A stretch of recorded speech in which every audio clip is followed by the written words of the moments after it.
UP के संभल को लेकर आज भी बवाल मचा हुआ है।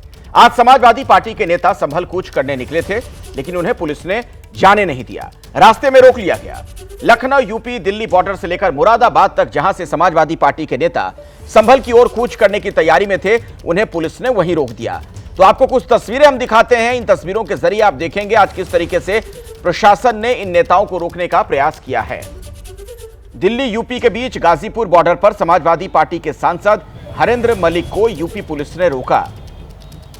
संभल से समाजवादी पार्टी के सांसद जियाउर रहमान बर्क के काफिले को भी गाजीपुर बॉर्डर के पास रोका गया। वहीं लखनऊ में समाजवादी पार्टी के वरिष्ठ नेता और विधानसभा में नेता प्रतिपक्ष माता प्रसाद पांडे को भी पुलिस ने उनके घर से बाहर नहीं निकलने दिया। वो गाड़ी में बैठ गए थे, लेकिन नोटिस का हवाला देकर उन्हें रोक दिया गया। तीन तस्वीरें आप देख सकते हैं। समाजवादी पार्टी के वो नेता जो संभल जाना चाह रहे थे, अलग अलग जगहों पर उन्हें रोका गया है। हरेंद्र मलिक से लेकर जियाउर रहमान बर्क हो या फिर माता प्रसाद पांडे। प्रशासन का यह तर्क है कि इससे कानून व्यवस्था की स्थिति खराब हो सकती है। निषेधाज्ञा लागू है और इसी के तहत इन लोगों को रोका जा रहा है कि आप वहां नहीं जा सकते संभल में।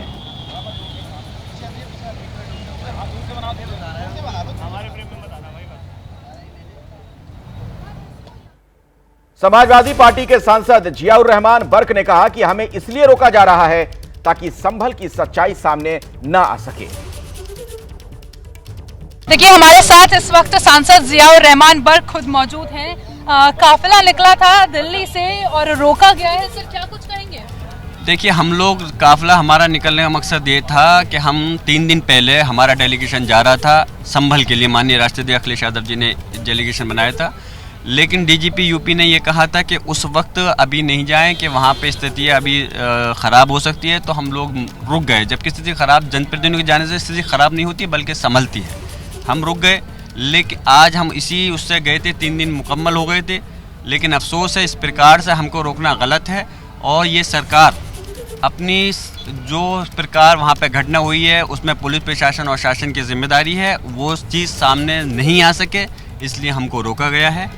हम वहाँ जा कर के लोगों के दुखों में दर्द में शरीक होना चाहते थे और उसके अलावा हम चाहते थे कि किस प्रकार वहाँ के जो अधिकारी जिम्मेदार हैं उनकी एक रिपोर्ट बना करके उसको माननीय राष्ट्रपति अखिलेश यादव जी को सौंपें, जिससे कि आगे के लिए फिर हम अपनी रणनीति बना सकें कि क्या कहा अभी पुलिस प्रशासन ने आपसे कहा क्या? कहेंगे क्या, ये तो अपना जैसा शासन का आदेश हो जाता है वैसे अपना हठधर्मी के हिसाब से रोक देते। रोकने का मतलब क्या बनता है? क्यों रोकने हैं भाई? हमारा अधिकार है, हम जनता के हम जनप्रतिनिधि हैं यहाँ के। हमें आप लोगों को कैसे रोक सकते हो? 4-4, 5-5 सांसदों को आपने यहाँ पर रोक दिया। और लेकिन ये गलत है, हम इसकी कड़े शब्दों में निंदा करते हैं। और अब अगर सत्र चलेगा परसों से, तो फिर हम अपने लोकसभा स्पीकर साहब से भी मिलकर के कहेंगे कि किस प्रकार संविधान के यहाँ धज्जे उड़ा रहे हैं, हमारे अधिकारों को छीना जा रहा है, आप इसमें हस्तक्षेप कर करके कदम उठाइए। और सर अभी इमीडिएटली, जैसे अभी बॉर्डर पर ही आपको रोक लिया गया है, अभी इमीडिएट क्या एक्शन होगा, क्या कोशिश होगी? अब देखिए, अगर ये हमें नहीं रोकेंगे तो जाहिर सी बात है कोई हम इनको ज़बरदस्ती हटा कर तो जा नहीं सकते, क्योंकि ये संविधान के धज्जे उड़ा सकते हैं, हम संविधान के धज्जे नहीं उड़ाना चाहते। तो जियाउर रहमान बर्क को आपने सुना। दिल्ली यूपी बॉर्डर पर रोके गए समाजवादी पार्टी के सांसद हरेंद्र मलिक ने इसे अपनी तौहीन बताया। तो बैठिए, लोकतंत्र है, हम तो लोकतंत्र में सम्मान करते हैं कानून का। पर ये देखिए, 2 बात है। एक तो रोकना है, उससे बड़ा आपत्तिजनक ये है कि हमें इसलिए रोका कि एसीपी साहब आ रहे हैं तो इसलिए एमपी रुक जाए। तो समाजवादी पार्टी के जो नेता हैं दरअसल इसे तानाशाही भी कह रहे हैं।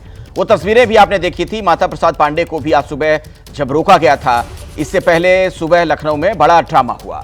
पुलिस विधानसभा में नेता विपक्ष और समाजवादी पार्टी के नेता माता प्रसाद पांडे के घर पहुंच गई। माता प्रसाद संभल जाने वाले समाजवादी पार्टी के डेलीगेशन का हिस्सा थे, लेकिन पुलिस ने उन्हें नहीं जाने दिया। पांडे जी, पूरे इलाके को छावनी में तब्दील कर दिया गया है, अपराधी जैसे दिख रहे हैं आप तो। अब सरकार चाहे अपराधी समझे चाहे ठीक से समझे, सरकार की समझ का अंतर है। क्या अपराध हुआ आपसे कि चारों तरफ आपके घर पे पुलिस दिख रही है? मुझसे कोई अपराध नहीं हुआ है। ये सरकार की बदनीयती कहिए चाहे सरकार अपने किए हुए कर्मों को जनता के सामने खुल के ना आने पाओ, इसे रोकने का परिणाम। आप तो इमरजेंसी में भी थे, इतना पुलिस देखे थे। अरे इमरजेंसी में बहुत कुछ देखा हमने, इमरजेंसी में नहीं देखा, बहुत देखा, सारी जिंदगी यही सब बीत गई है। एसीपी इंटेलिजेंस क्या कह रहे हैं आपसे? उन्होंने ये कहा है कि डीएम संभल का एक संदेश दिया है कि साहब वहाँ पे जाने से स्थिति खराब हो सकती है, आप ना जाइए, उन्होंने अनुरोध किया। तो क्यों खराब करने जा रहे हैं स्थिति? अब आप हम लोग बात करेंगे ना क्या होगा, जाइए। आपके जाने से खराब हो जाएगी। अब आप उन्हीं से पूछिए। आयोग तो जा रही है। हमें पता है आयोग जा रहा है। हाँ। आयोग नहीं जा रहा, आप लोग भी जा रहे हैं। हाँ। दिल्ली यूपी बॉर्डर से मेरी सहयोगी रिया इस वक्त हमारे साथ मौजूद हैं, उन्हीं के पास मैं आपको लिए चलता हूं। रिया, क्या माहौल वहां पर देख पा रही, क्या कुछ आप देख पा रही हैं? नेताओं को क्या यहीं पे रोका जा रहा है? देखिए बिल्कुल अखिलेश, इस वक्त हम लोग तीनों जो सांसद हैं, 3 सांसद थे, देखिए रामपुर से सांसद और साथ ही साथ संभल से सांसद जियाउर रहमान बर्क और मुजफ्फरनगर से सांसद हरिंद्र मलिक, तीनों का काफिला दिल्ली गाजीपुर बॉर्डर पहुंचा था, जिसे बॉर्डर पर ही पुलिस ने रोक लिया और उसके बाद बहुत देर तक उनकी जो बातचीत है वो चली, जिसके बाद तीनों को लौटा दिया गया। वो दिल्ली की सीमा में वापस एंटर कर चुके हैं और हम भी देखिए उन्हीं के काफिले के पीछे, उन्हीं को हम फॉलो कर रहे हैं। लेकिन स्थिति यहाँ पर यही थी, तीनों ने जाने की कोशिश की लेकिन काफिले को वहीं पर जो कानून व्यवस्था है उसका हवाला देकर रोक लिया गया। ऐसे में तीनों सांसदों का ये कहना है कि उनका जो अधिकार है अपने क्षेत्र में जाने का, उसे रोका जा रहा है, उनका जो फ्रीडम है उसका हनन किया जा रहा है। एसपी के सांसदों को, यानी समाजवादी पार्टी के सांसदों को वापस भेज दिया गया है। समाजवादी पार्टी के सांसद जो संभल जाने की कोशिश कर रहे थे, उन्हें रोका गया बॉर्डर पर और उसके बाद उन्हें वापस भेज दिया गया है। तो एक पूरा डेलीगेशन जाने वाला था समाजवादी पार्टी का संभल, लेकिन प्रशासन का यह कहना कि उससे स्थिति खराब हो सकती है, लॉ एंड ऑर्डर मेंटेन करने में दिक्कत आ सकती है और इसीलिए वहां किसी को भी नहीं जाने दिया जा रहा है। तो समाजवादी पार्टी के वो सांसद जो दिल्ली में थे, उन्हें दिल्ली यूपी बॉर्डर पर ही रोक दिया गया और वापस भेज दिया गया है। ये तस्वीरें भी हम आपको दिखा रहे हैं, गाजीपुर बॉर्डर की तस्वीर, जहां पर आप देख रहे हैं वो गाड़ियां, सांसद की गाड़ी जिसके अंदर बैठे हुए थे ये नेता, अब इन्हें वापस वहां से भेजा जा चुका है। तो पुलिस और प्रशासन का साफ तौर पर यह कहना है कि वहां पर कोई ना जाए। अभी जिस तरीके के हालात हैं, बहुत ही संवेदनशील स्थिति है। नहीं गया, वनस्पति उनको रोक के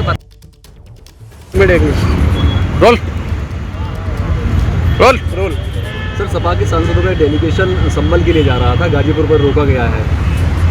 देखिए, जैसा कि जो बताया गया कि ये डेलीगेशन संभल जाने के लिए निकला हुआ था और चूंकि वहाँ पे निषेधाज्ञा लागू है तो उनको रोका नहीं गया, वनस्पति उनको रोक के बताया गया कि चूंकि वहाँ निषेधाज्ञा लागू है तो आपको वहाँ जाने से रोका जाएगा। तो इस बात पे वो लोग मान गए और वापस वो जो है दिल्ली जाने के लिए। कौन लोग थे सर जो इसमें जियाउर रहमान बर्क जी थे और हरिंद्र मलिक जी थे और साथ में रामपुर सांसद साहब। तो एसीपी इंदिरापुरम को आपने सुना, उनका साफ तौर पर यह कहना था कि जो सांसद यहां से जाने की कोशिश कर रहे थे उन्हें यह बताया गया कि निषेधाज्ञा लागू है और उसके बाद कहा गया कि आप वापस लौट जाएं। संभल जाने की समाजवादी पार्टी के नेताओं की जिद पर यूपी सरकार हमलावर है। यूपी सरकार के दोनों डिप्टी सीएम कह रहे हैं कि समाजवादी पार्टी हार के जख्म को नहीं भुला पा रही है। संभल में जो घटना घटित हुई, उस घटना के अगर मुख्य अपराधी के रूप में देखा जाए तो वह समाजवादी पार्टी है।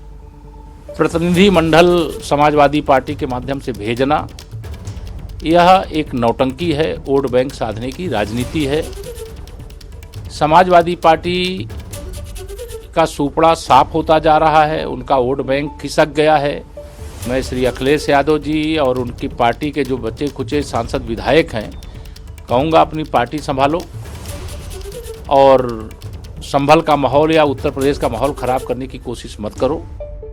पार्टी के मुखिया अखिलेश यादव जी को अपने गिरेबान में झांकना चाहिए। संभल की जो घटना है ये समाजवादी पार्टी के संरक्षित अपराधियों की देन है। जो संभल के अपराधी हैं वो सब समाजवादी हैं। अखिलेश यादव जी को प्रदेश की, देश की जनता से माफ़ी मांगनी चाहिए। हर स्थिति में हम वहाँ कानून के राज को मेंटेन करेंगे। और समाजवादी पार्टी के जो सांसद विधायक आपस में सिर फटौवल कर रहे हैं, अखिलेश यादव जी को पहले अपनी पार्टी को संभालना चाहिए, फिर कहीं राजनीतिक बयानबाजी करनी चाहिए। और ये उसको राजनीतिक पर्यटन समझ रहे हैं। हर स्थिति में हम प्रदेश को कानून का राज और बढ़िया देने वाले हैं और अपराधियों पर और कड़ाई की जाएगी। अंकुश, समाजवादी पार्टी के सांसदों को रोके जाने की वजह से दिल्ली यूपी के बीच गाजीपुर बॉर्डर पर अफरा तफरी मच गई। यहां भीषण ट्रैफिक जाम लग गया, सड़कों पर गाड़ियां रेंगने लगी। यूपी पुलिस ने सांसदों को आगे नहीं बढ़ने दिया। उसके बाद ट्रैफिक के बुरे हाल थे। ये देखिए तस्वीर जो आपके सामने है।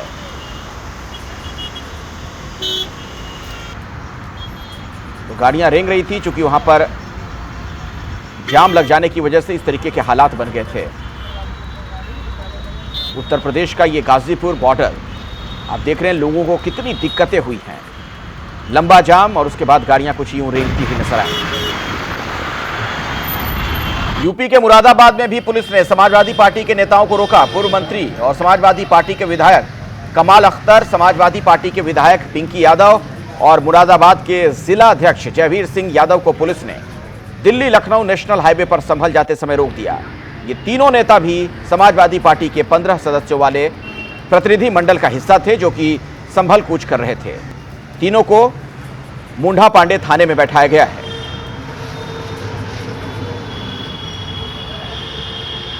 बड़ी खबर आ रही है, महाराष्ट्र में सरकार गठन से जुड़ा हुआ एक बड़ा अपडेट है। 3 दिसंबर को बीजेपी विधायक दल की बैठक होगी। 5 दिसंबर को महाराष्ट्र में शपथ ग्रहण समारोह है।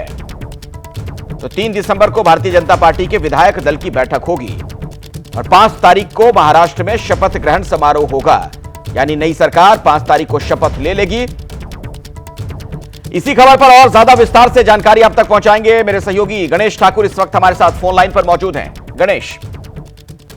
अखिलेश 3 तारीख को केंद्रीय पर्यवेक्षक मुंबई पहुंचेंगे और वहां मुंबई में बैठक करेंगे तमाम विधायकों की, और उस बैठक में भाजपा विधानसभा के लिए या विधिमंडल के लिए अपने गठ नेता का चुनाव करेंगे और उसके बाद वही नेता मुख्यमंत्री पद का चेहरा होगा। तो 3 तारीख को इसका ऐलान हो जाएगा और 5 तारीख को फिर शपथ ग्रहण समारोह होगा, जिसमें मुख्यमंत्री भाजपा का और 2 उप मुख्यमंत्री होंगे। अजीत पवार का नाम तय है। अब एकनाथ शिंदे क्या करते हैं इस पर सबकी नजर बनी हुई है। लेकिन 3 तारीख से पहले 2 तारीख को केंद्रीय गृह मंत्री अमित शाह के साथ भाजपा महाराष्ट्र के कोर कमेटी के सदस्यों की एक बैठक होगी। ये बैठक वीसी द्वारा वीडियो कॉन्फ्रेंसिंग पर होगी। वीडियो कॉन्फ्रेंस पर बैठक करने के बाद केंद्रीय नेतृत्व महाराष्ट्र में सरकार बिठाने के लिए केंद्रीय पर्यवेक्षकों के नामों का ऐलान करेगा और फिर 3 तारीख को वो मुंबई आएंगे, बैठक करेंगे और 5 तारीख को शपथ ग्रहण होगा। तो अब ये लगभग तय माना जा रहा है कि 5 तारीख को ही शपथ ग्रहण होगा और तब तक मुख्यमंत्री 2 उप मुख्यमंत्री के नामों पर मोहर लगभग लगी है। सिर्फ शिंदे गुट की तरफ से एकनाथ शिंदे होते हैं या नहीं, इस पर उनका निर्णय आना बाकी है। मंत्रिमंडल का फॉर्मूला तय हो गया है और मंत्रिमंडल में कौन होगा, ये शपथ ग्रहण से पहले कुछ बड़े मंत्री शपथ लेंगे, लेकिन पूरा विस्तार जो है वो 5 तारीख के शपथ ग्रहण के बाद 5 तारीख को मुख्यमंत्री 2 उप मुख्यमंत्री और कुछ बड़े नेता शपथ लेंगे, लेकिन बाकी पूरा विस्तार उसके बाद होगा। पूर्णिया के सांसद पप्पू यादव को एक बार फिर से धमकी मिली है। पप्पू यादव ने खुद इसकी जानकारी दी। उनका दावा यह है कि उन्हें पाकिस्तान से एक व्हाट्सएप मैसेज आया। मैसेज करने वाले उन्हें धमकी दे रहे हैं। तो पाकिस्तान से पप्पू यादव को धमकी दी गई। 24 घंटे में जान से मारने की धमकी दी गई है। धमकी देने वाले ने खुद को लॉरेंस गैंग का बताया है। व्हाट्सएप पर धमकी वाला मैसेज उन्हें मिला और धमकी में लिखा गया, एंजॉय योर लास्ट डे, और कुछ इस तरीके से उन्हें धमकी दी गई। तो पाकिस्तान से उन्हें धमकी दी गई है, यह कहना उनका। 24 घंटे में जान से मारने की धमकी दी गई है। व्हाट्सएप पर मैसेज किया गया, उसमें लिखा गया कि एंजॉय योर लास्ट डे।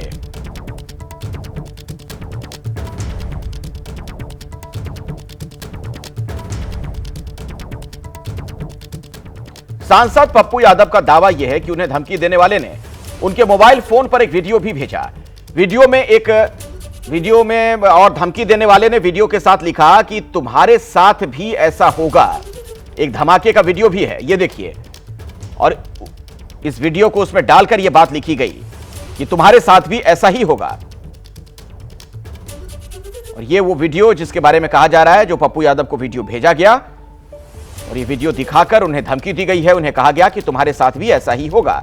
इस वीडियो में आप देख रहे हैं किस तरीके से एक ब्लास्ट होता है, जोरदार धमाका होता है। पप्पू यादव को धमकी देने वाले ने क्या क्या लिखा वो हम आपको बता दें। आखिरी 24 घंटे ये बात लिखी गई उसमें, जो उनको संदेश दिया गया, व्हाट्सएप के जरिए मैसेज भेजा गया। एंजॉय योर लास्ट डे, आखिरी 24 घंटे में तुम्हारी हत्या कर देंगे। हमारी सारी तैयारी मुकम्मल है। हमारे साथी तुम्हारे बहुत पास पहुंच गए हैं। तुम्हारे गार्ड भी तुम्हें नहीं बचा सकेंगे। हैप्पी बर्थडे लॉरेंस भाई की तरफ से, यह बात इसमें लिखी गई है।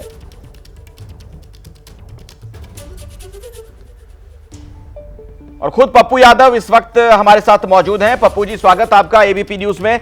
आप ही से जानना चाहूंगा, पूरा विस्तार से जरा बताइए क्या हुआ है, जो धमकी दी गई आपको, मैसेज जो आया, क्या कुछ लिखा गया, क्या कहा गया? अच्छा, अरविंद केजरीवाल जी का बयान उठा के पढ़ लीजिए विधानसभा में। उन्होंने क्या कहा है, गुजरात में और छत्तीसगढ़ में जो जो क्रिमिनल हैं, मेरा सवाल सुरक्षा से नहीं, मेरा सवाल 24 तरफ से अलग अलग वक्त, अलग अलग दिन धमकी दी। लगातार 1.5 महीने से धमकियां चली, 2 महीने से। मैं जितनी धमकियां आई, बिहार के मुख्यमंत्री, डीजी, गृह मंत्री, प्रधानमंत्री, आईजी, एसपी, डीआईजी, मैंने सबको 1-1 मिनट की खबर दी है। चाहे वो पाकिस्तान, मलेशिया, चाहे नेपाल, चाहे इंडिया। जिन लोगों ने भी जिस तरह की बात कही है, मैं नहीं जानता हूं कि इसके पीछे कौन है, क्या है। कुछ लोग खेल रहे हैं, कुछ लोग सच है, लेकिन या तो सच है ना कि गुजरात जेल से संचालित हो रहा है, या देश कैसे चलेगा, मलेशिया से संचालित हो रहा है। हमें आप सुरक्षा नहीं दें, लेकिन ये नंबर किसका है, क्यों बार बार धमकी दी जा रही, इसके पीछे कारण क्या है, इसके पीछे लोग कौन है? क्या ये जांच का विषय सरकार के लिए नहीं है?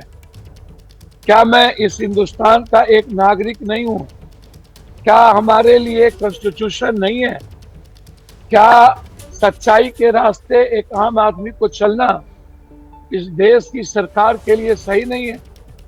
क्या एक मजबूत आवाज आम आदमी, इंसानियत के लिए, संविधान और लोकतंत्र के लिए और सच्चाई के लिए यदि ट्वीट किया जाए या बोला जाए, तो क्या अपने दायित्व का निर्वहन करना और अपने कर्तव्यों के रास्ते चलना, क्या ये मेरी गलती है? नहीं, आपने एक बात कही पप्पू यादव जी, आपने एक बात कही कि कोई खेल रहा है। कौन खेल रहा है, किसकी तरफ आपका इशारा है? खुलकर बोलिए, आप तो सांसद हैं। देखिए, कोई सांसद किसकी औकात है भाई? हेमंत जी और अरविंद केजरीवाल मुख्यमंत्री रहते हुए आपने जेल भेज दिया। हेमंत जी को मरवाने का प्रयास हुआ। लगातार इतनी बड़ी कांग्रेस पार्टी, उसके नेता को आप नहीं बकसते, कभी आप उसके हेलीकॉप्टर रोकते, सब कुछ। कौन, हम लोगों की कौन सुध लेने वाले? भैया आप जनता को बता दीजिए ना कि ये फोन कौन है, कहां से आ रहा है, कौन लोग हैं, सही है, गलत है, कौन है ये क्रिमिनल, कौन, क्यों मारना चाहते हैं? एक बार की बात नहीं है, कभी रॉकेट लॉन्चर, कभी कुछ, कभी कुछ, कभी कुछ। आप जो सत्ता पक्ष में नहीं रहेंगे और जो आपके नफरत का साथ नहीं देंगे, खोदो इंडिया में साथ नहीं रहेंगे, आपके साथ जाट, सिख, मराठी को गाली देने में नहीं रहेंगे, आपके साथ नहीं, एक मिनट पप्पू जी, आप जो कह रहे हैं उसका क्या मतलब निकाला जाए? मतलब ये जो क्रिमिनल है लॉरेंस बिश्नोई, जिसके हवाले से आपको बार बार धमकी की बात सामने आ रही है, वो धमकी दे रहा है या उसके जरिए धमकी दिलवाई जा रही है? आप कहना चाह रहे हैं कि आप केंद्र सरकार की तरफ इशारा कर रहे हैं?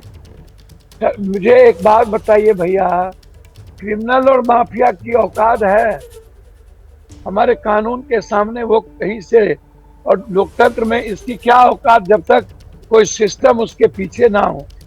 मैं सरकार की बात नहीं करूंगा, लेकिन यहां से वो विदेश में भी संचालित करता है और यहाँ से एक एक गतिविधि और एक्टिविटी संचालित होती है लोगों की।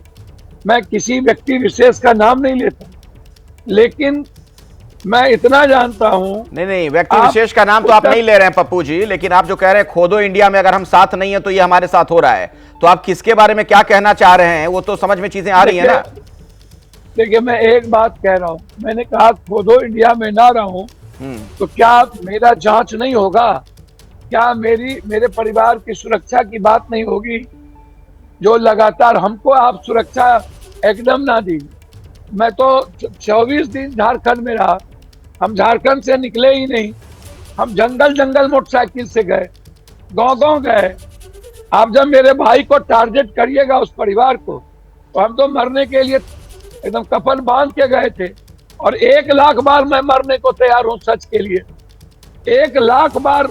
तो आपको इतनी धमकी मिली पप्पू यादव जी, और अब तक आपको कोई सिक्योरिटी नहीं मिली है, कुछ भी अलग से सुरक्षा नहीं मिली है? भैया हम तो हाई कोर्ट गए हैं, आप तो पता कर लीजिए ना भैया, आप तो मेरे भाई हैं, आप तो लोकतंत्र की एक बड़ी ताकत है।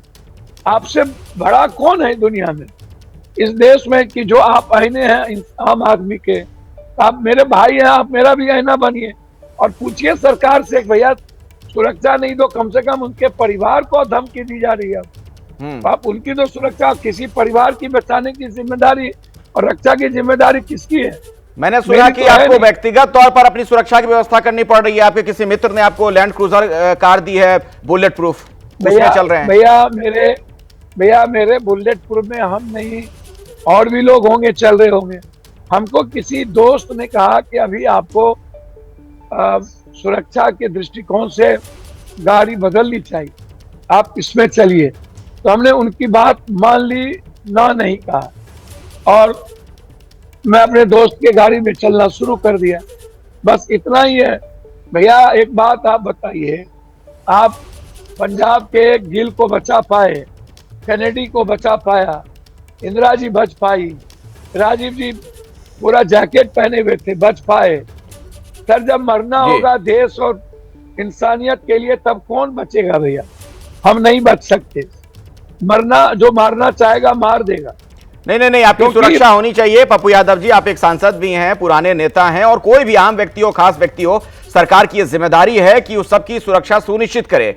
ये तो कम से कम एक मूलभूत अधिकार है ना हर किसी का, कि हम सुरक्षित रहें, सही तरीके से जीवन यापन कर सकें। बांग्लादेश के मुद्दे पर आरएसएस का बयान सामने आया है, हिंदुओं पर अत्याचार तुरंत बंद हो, यह आरएसएस की तरफ से कहा गया। चिन्मय कृष्णदास की रिहाई जल्द से जल्द हो, यह भी मांग की गई है।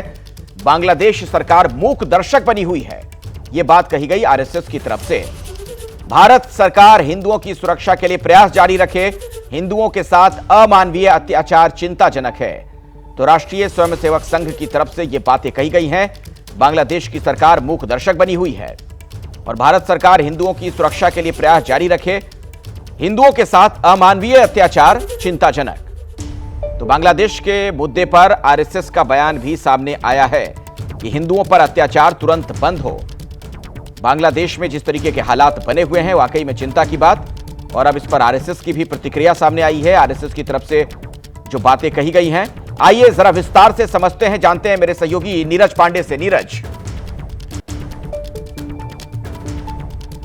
जी बिल्कुल, अखिलेश संघ के सरकार्यवाह दत्तात्रेय होसबोले ने स्टेटमेंट जारी किया है और भारत सरकार से साफ तौर पर अपील की है कि इस मसले पर बांग्लादेश सरकार के साथ गंभीरता के साथ बात करे। और इस पूरे मसले पर आरएसएस ने निंदा की है और बांग्लादेश सरकार से कहा है कि वहाँ पे जो हमारे हिंदू हैं, जो टेम्पल हैं और जो अल्पसंख्यक हिंदू रह रहे हैं, उनकी सुरक्षा सुनिश्चित की जाए। यही नहीं, चिन्मय दास जो इस्कॉन मंदिर के पुजारी थे, उनकी गिरफ्तारी और उनको कारावास भेजने को लेकर भी चिंता प्रकट की है और इसकी निंदा की है कि उनको भेजना कारावास ये बिल्कुल गलत है। तो एक तरह से देखिए, संघ जो भारत में एक बड़ी संस्था है देश में और हिंदुओं की संरक्षा और हिंदुओं के मामले में हमेशा मुखर रहती है, राष्ट्रीय स्वयंसेवक संघ ने भी इस पूरे मसले पर अपनी कड़ी प्रतिक्रिया दी है और भारत सरकार से इस मसले पर हस्तक्षेप की डिमांड की है। और उन्होंने यही नहीं, यह भी कहा है कि जिन जिन देशों के अल्पसंख्यक वहाँ पे बांग्लादेश में रह रहे हैं, उन सभी सरकारों को इस पूरे मसले को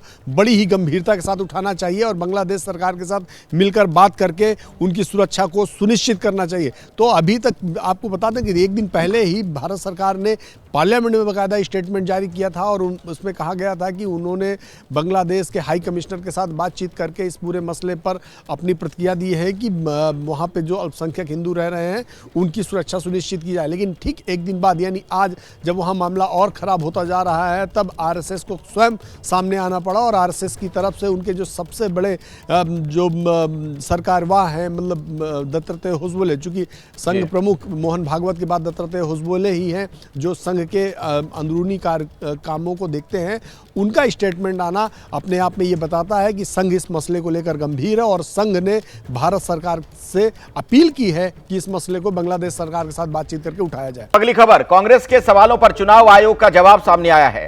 कहीं कोई गड़बड़ी नहीं हुई है, यह कहा है चुनाव आयोग ने। जैसे जैसे आंकड़े आए वैसे ही अपडेट हुए हैं। तो चुनाव आयोग की तरफ से प्रतिक्रिया सामने आई है। कांग्रेस ने दरअसल महाराष्ट्र चुनाव को लेकर उठाए थे सवाल। मतदान प्रतिशत और वोटरों की संख्या में भी सवाल उठाए गए थे। अब इस पर चुनाव आयोग की तरफ से जवाब सामने आया है। तो जैसे जैसे आंकड़े आए वैसे ही अपडेट हुए हैं, यह भी कहा गया। धीमी मतदान और नतीजों को लेकर भी सवाल खड़े किए गए थे कांग्रेस की तरफ से। चुनाव आयोग ने उस पर जवाब दिया है। तो कांग्रेस ने महाराष्ट्र चुनाव को लेकर जो सवाल खड़े किए थे उन सवालों का जवाब इसी की तरफ से दिया गया है। 3 दिसंबर को कांग्रेस को बैठक के लिए बुलाया गया है। चुनाव आयोग ने 3 दिसंबर को बुलाया है कि आप आइए अपनी बातें रखिए। कांग्रेस के सवालों पर चुनाव आयोग ने जो जवाब दिया उसमें यह कहा गया कि कहीं कोई गड़बड़ी नहीं हुई है।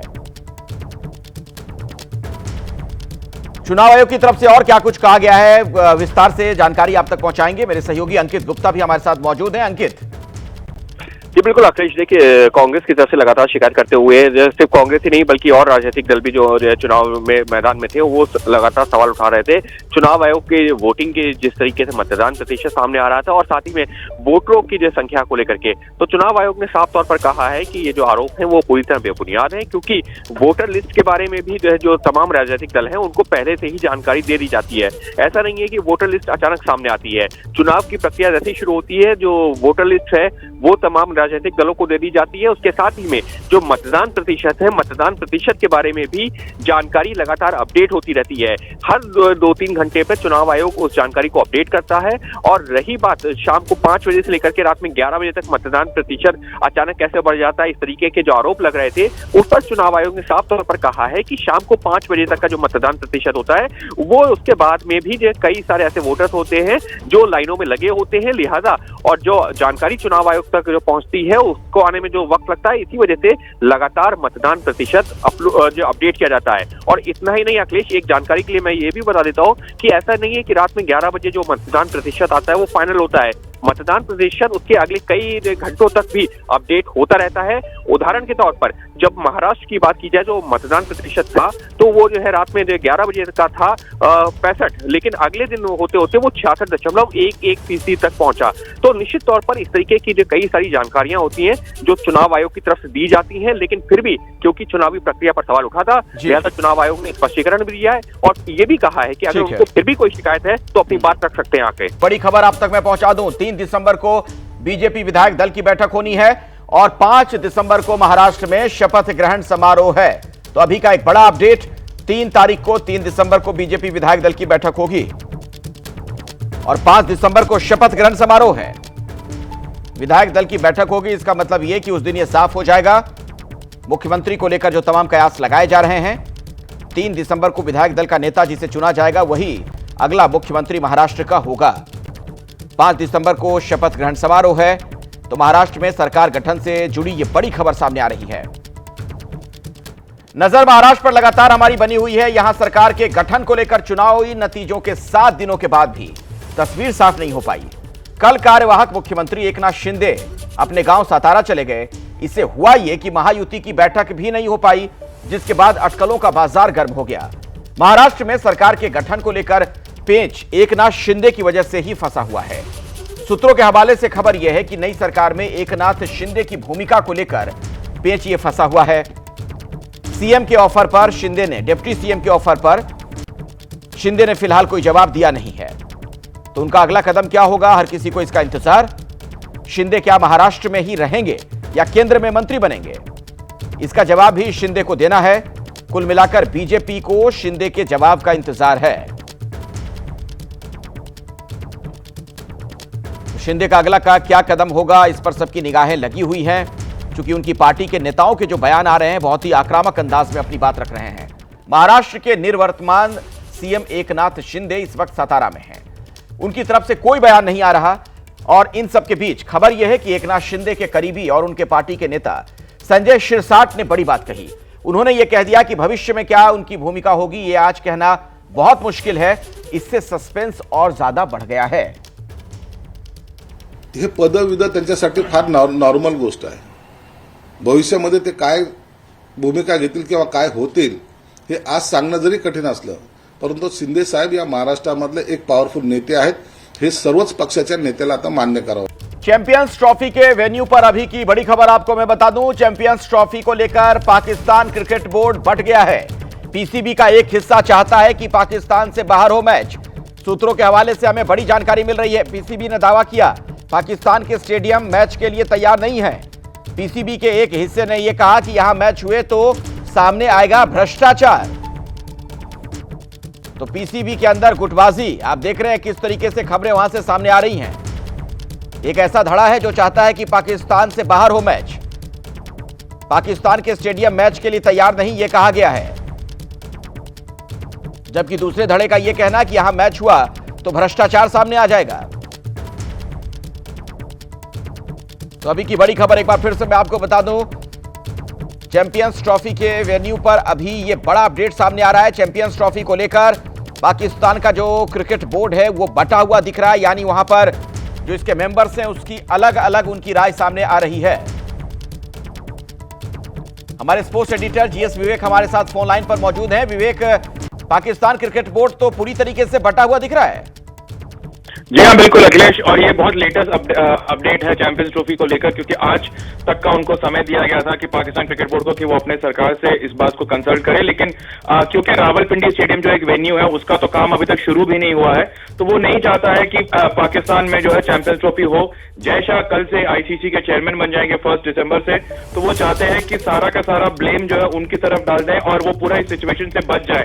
लेकिन जिस तरीके से समय बीतता जा रहा है ऐसा लग रहा है कि हाइब्रिड मॉडल तो नहीं बल्कि पूरा का पूरा चैंपियंस ट्रॉफी भी अब पाकिस्तान से शिफ्ट होके जो है दुबई की तरफ चला जाए, क्योंकि खुद पीसीबी के कई सारे लोग ऐसे हैं जो चाहते हैं कि चैंपियंस ट्रॉफी पूरा बाहर चले जाए और जो होस्टिंग राइट्स है वो पाकिस्तान के पास रहे, ताकि वो जो पे चेक है $65 मिलियन का वो पीसीबी के पास रहे और फाइनेंशियली वो सिक्योर रहे, और साथ ही साथ इंडिया पाकिस्तान का मैच भी दुबई में ही हो। अखिलेश, संभल हिंसा को लेकर सियासत जारी है। इस बीच हमें एक एक्सक्लूसिव वीडियो मिला जो संभल हिंसा से ठीक पहले का है। इस वीडियो में सर्वे के दौरान इकट्ठा हो रही भीड़ को समझाने की कोशिश कर रहे हैं संभल के सीईओ अनुज चौधरी, और इसी के चंद मिनटों के बाद भीड़ ने पथराव शुरू कर दिया था, ऐसा पुलिस की तरफ से दावा किया गया है।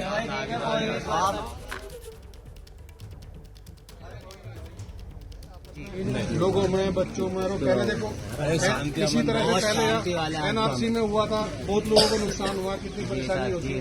तो भीड़ का कोई रूप नहीं होता, और ये भीड़ में कुछ लोग ऐसे होते हैं, अब जो एक भी पत्थर मारे वो तो भाग जाएगा, पता नहीं कहाँ। और जो तुम जो खड़े हो यहाँ बड़े, ये जो मैंने वीडियो बनाई है, तो इनमें से ही सब रहेंगे। समझ में आई बात? ये मैं बिल्कुल कटु सत्य बता रहा हूं, तो इसलिए अपना यार ठीक है।